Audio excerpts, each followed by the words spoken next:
Well, good morning, everybody. It's Tony Margaritelli here, Chairman at ICPA. It's October. We cleaned up at the Olympics. The nights are drawing in. Pretty soon we'll be putting the clocks back. And before you know it, it will be time to get the responses into those MTD consultations in November, won't it? I think it's time for another one of my in practice blogs.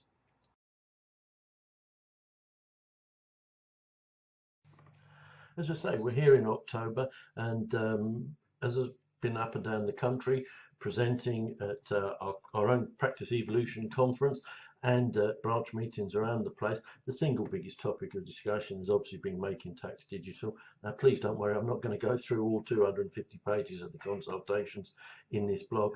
But obviously, I do want to stress how important it is. I think that every accountant responds and get responses into HMRC before the due date, which off the top of my head is 7th of November.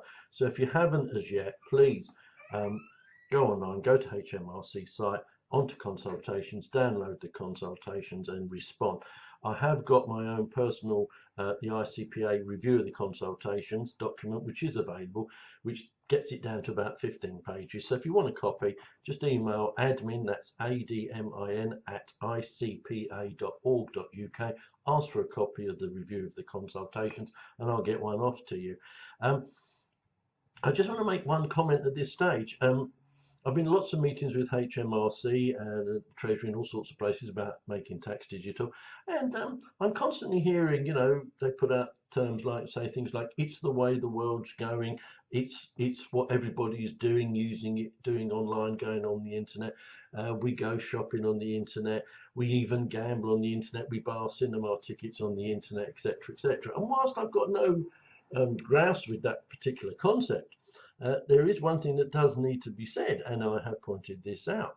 All of those things are happening, and more people are actually doing it that way. But there is one big difference. No one has to go online to buy a cinema ticket. No one has to do their shopping on the internet. No one has to do anything or online banking, do they? However, making tax digital, you're going to have to, aren't you? And that's a single big difference, isn't it?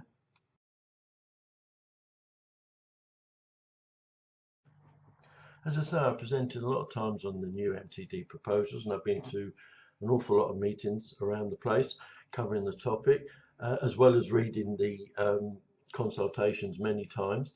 There are some things within the consultations that really do give you a good laugh out loud moment, one of which was when they were discussing liaising with libraries to overcome obviously the internet problem, and one wondered, do people really want to go to a library to do their bookkeeping over an unsecured line? I don't know.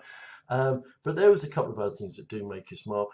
One of the things that will bring your attention is this wonderful thing called nudges and prompts. This is HMRC's system that they're providing all the software developers with their experience of the sorts of mistakes that people make within their bookkeeping, and that are going to result in the MTD proposals increasing the compliance revenue, reducing the tax gap, and massively reducing errors.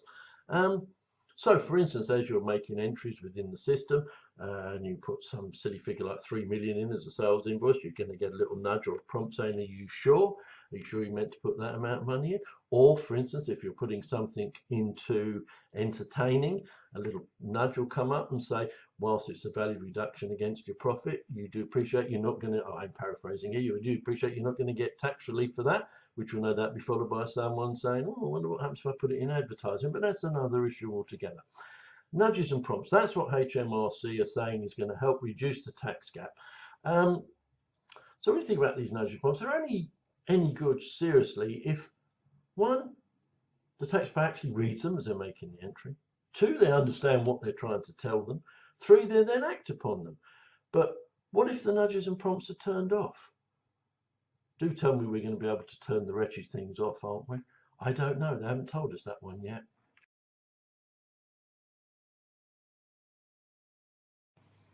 Finally, as I come to the end of this blog, a couple of things I'd like to bring to your attention. One is a new publication.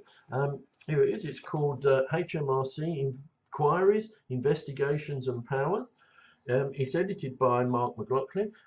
Mark, as you know, does a lot of work extensively with Bloomsbury Professional Series. He's also involved in Taxation Web, and also Mark writes extensively for us in our magazine Accounting Practice, and also provides our tax update e-magazine for the members. It's a fabulous publication, actually. I'll hold up the screen so you can have a look at it. There you are. Hopefully you can see exactly what it's called.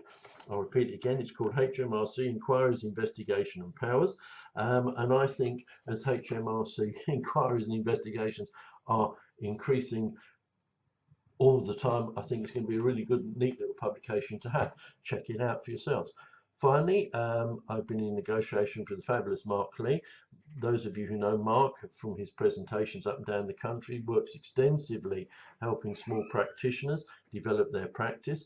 Mark was keynote presenter at our Practice Evolution conference last month in September in Manchester and was fabulously received there.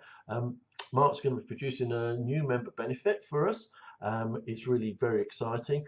So keep an eye on your inboxes. I'll be announcing that in full detail very, very soon. Thank you.